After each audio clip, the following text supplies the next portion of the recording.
hace rato trata de acompañar a chicos que quieren estudiar música o que ya lo hacen, pero también desde la mirada de un estudiante de música que ve, incluso a través de sus compañeros, todos los distintos escenarios y frustraciones que hay, como algunos también se van quedando.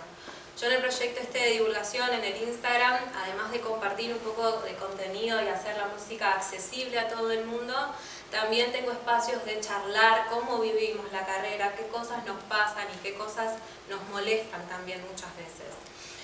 Para estudiar música en nuestro país, en la mayoría de los conservatorios o en la universidad se exigen ciertos exámenes de ingreso, ¿no? Dependiendo el nivel que se necesite para poder cumplir con las expectativas de la carrera.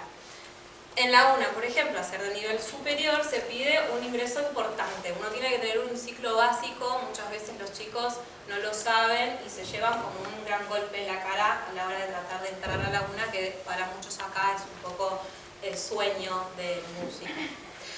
En esos casos, el primer consejo que se les da cuando no están ni cerca de poder cumplir con eso es que vayan a otro conservatorio a hacer un ciclo básico. Los ciclos básicos no requieren tener conocimientos musicales, pero sí se les hace pruebas para ver si dan con ciertas capacidades, si se quiere, como por ejemplo reconocerse un sonido más agudo que otro, poder repetir patrones rítmicos o hacer juegos de preguntas y respuestas.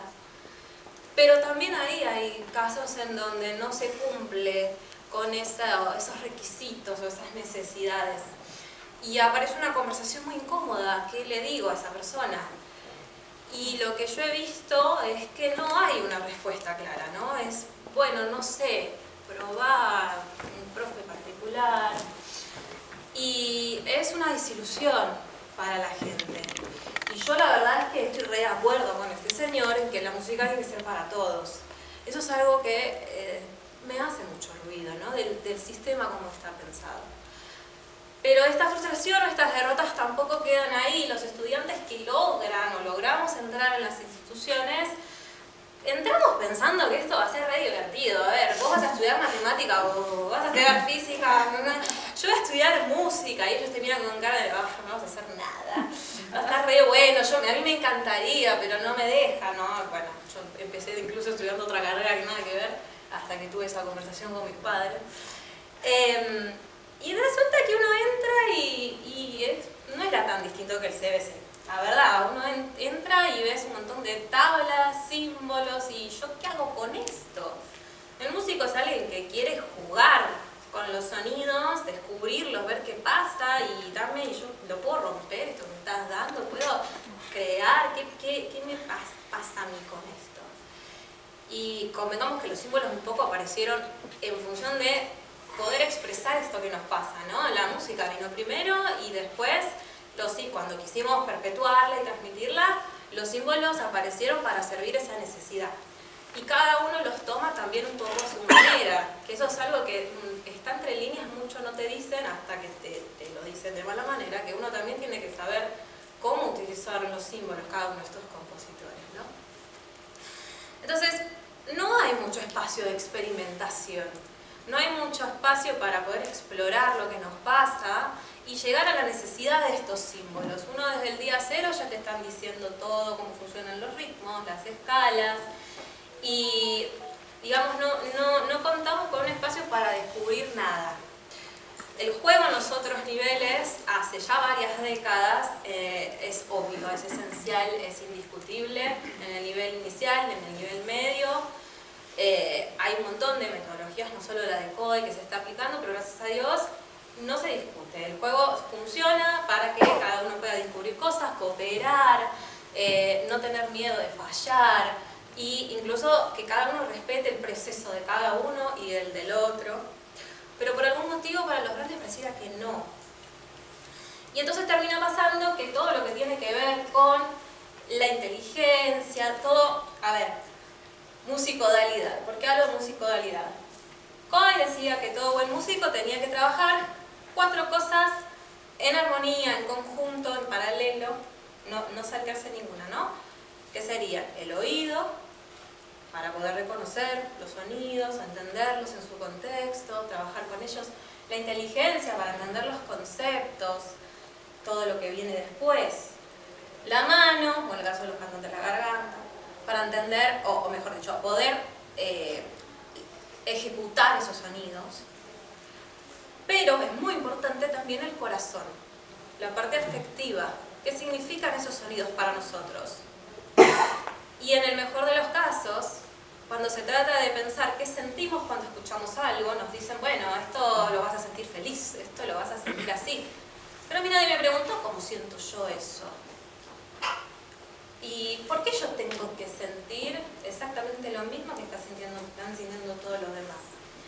A mí me gusta hacer siempre una pruebita de algo muy sonso, ¿no? Que es preguntarle a mis alumnos, ¿ustedes cómo sienten la nota sol? ¿Qué color sienten la nota sol? La mayoría me va a decir amarillo. No sé si muchos están de acuerdo, pero la mayoría dice amarillo porque piensan en el sol. Pero yo lo veo celeste, porque yo pienso en el cielo, en la luz, en la luminosidad del día, ¿no? Esto es un absurdo, pero ya ahí me está diciendo, bueno, tenemos distintas perspectivas de algo que es más o menos lo mismo. Y lo mismo puede pasar cuando empezamos a hablar de, bueno, células, estos conjuntos de emociones, esto lo sentís autoritarios, lo sentís, e incluso cosas más grandes, ¿no? Entonces, ahí hice un parate, ¿no? Ok. Lo más difícil para mí fue reconfigurar las formas de dar clases, siendo que yo me formé de cierta manera, aprendí con cierta estructura. En su momento, cuando yo me di cuenta que esto no estaba funcionando, que la cosa era muy negativa para con el estudiante, de decirle no, tenemos que repetir y esto tiene que salir, fue cuando yo recordé algo de Kodai que sabía de cuando era chiquita, por suerte, y di con la asociación. Y se me revolucionó un montón de cosas, no solo como estudiante, también como docente, digo, desde las dos perspectivas. Dejé todos los cuadritos que había hecho, qué sé yo, lo guardé para después. Por supuesto que me fue mucho más fácil animarme con gente que nunca había estudiado música que con gente que ya tenía una idea de lo que es estudiar música.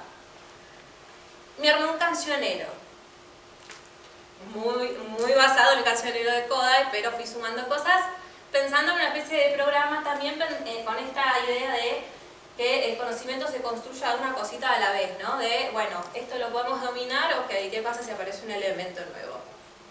Para la gente que no había estudiado música es un montón y está buenísimo, pero a mí me daba mucho miedo la persona que ya venía estudiando y yo arranco de tan poco, ¿no? Entonces yo les decía, bueno, hoy te doy tu starter pack. El que juega videojuegos sabe que el starter pack es, bueno, los primeros elementos, es la espadita, no sé. Y empezamos con solo 2 notas, qué sé yo, les explico un poco de algunas herramientas que vamos a usar. Y empiezo. ¿Dónde estás? Búscame y me encontrarás. Entonces se queda. Yo venía a probar un examen de audio perceptiva.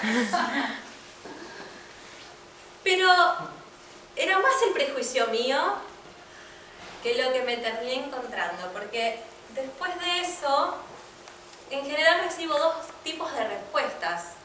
Algunos me dicen, aprendí un montón, con solo 2 notas, pero pudiendo haber hecho una apreciación de lo que estamos escuchando, de decir, bueno, ¿por qué pensás que eligieron a estas alturas, estos sonidos? ¿Qué tiene que ver con el texto? ¿Dónde está el fraseo? ¿Hacia dónde se dirige esta música? ¿Qué te pasa cuando lo querés hacer vos? Y si cambiamos algo, y si probamos, porque a veces los hago jugar con otros instrumentos, como para que también conozcan timbres, qué sé yo. Pero esto de desarmar y entender, digamos, el porqué de eso que se está escuchando, ¿no? Entonces a veces me dicen, o aprendí un montón, o a veces me dicen, nunca me lo habían explicado así, o no lo había visto de esta manera, ¿no?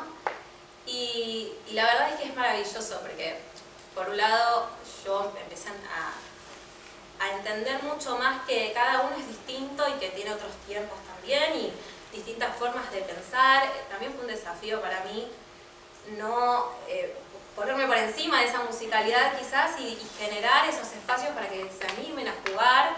Todavía es un desafío, yo estoy aprendiendo un montón,